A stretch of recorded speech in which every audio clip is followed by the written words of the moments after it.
Labadiena, sveikiname su jumis trečią kalendorinio rudens dieną ir kviečiame pasiklausyti šios dienos naujienų. Šeštadienį mokinius į klases jau sukvietė 27 savivaldybių mokyklos.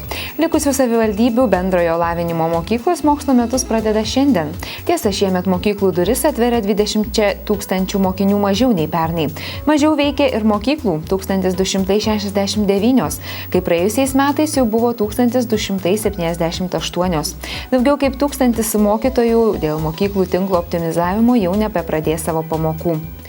Mėly mokiniai, tėveliai, mokytojai ir ypač tie mažuliukai.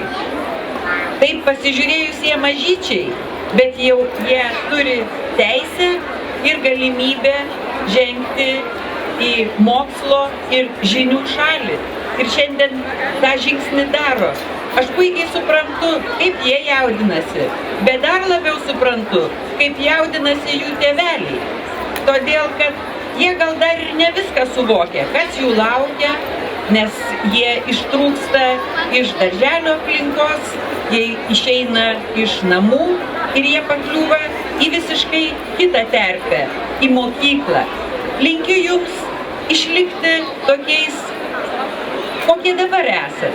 Džiaugtis tą, ką turit, džiaugtis draugais, džiaugtis mokykla ir nebijoti svarbiausia mokyklos. Beje, ne tik mokyklų, bet ir akademinės bendruomenės gretos šiemet sumažėjusios. Sutartis su aukštosiomis mokyklomis 2012-aisiais pasirašė beveik 30 tūkstančių būsimų studentų. Pernai į universitetus ir kolegijas priimta daugiau studentų – per 31 tūkstantį. Šiais metais mokyklose trečdaliu sumažėjo vaikų, kuriems skiriamas nemokamas maitinimas. Tačiau provincijoje situacija nepasikeitė. Kaip ir anksčiau, nemokamai bus maitinamas kas antras mokinys.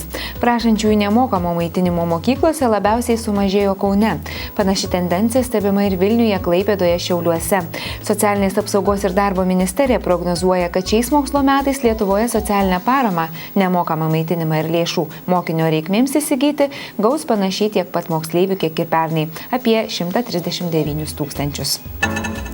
Savaitraščio Veidas užsakymų tyrimų bendrovės Prime Consulting atliktos sociologinės apklausos duomenimis daugiau nei 4/5 apklaustų Lietuvos gyventojų mano, kad per pastarąjį dešimtmetį šalies politikai išpildė tik iki trečdalio savo pažadų, o maždaug 10% įsitikinę, kad politikai apskritai neįvykdė nieko, ką žadėjo.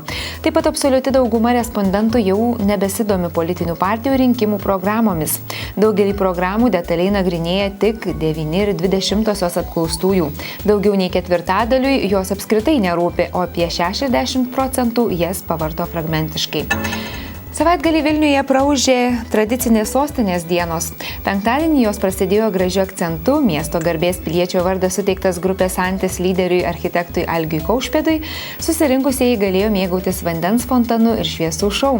Savaitgalį renginius pratęsė Dūzgenčio prospekto renginiai, nemokami koncertai, mugės.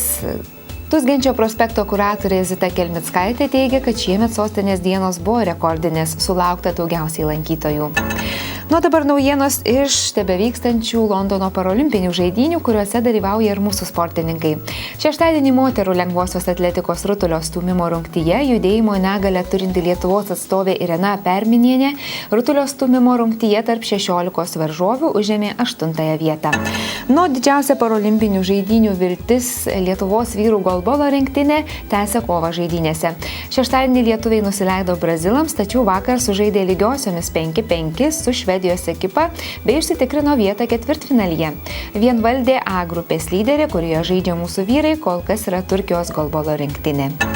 Na ir žinoma, orai, kurie rytoj išliks debesuoti su pragiedruliais, žemesnio lietaus nenumatoma, kai kur gali pakrapnoti, naktį temperatūra bus 9-14 laipsniai, įdienojus numatomi 18-22 laipsniai šilumos.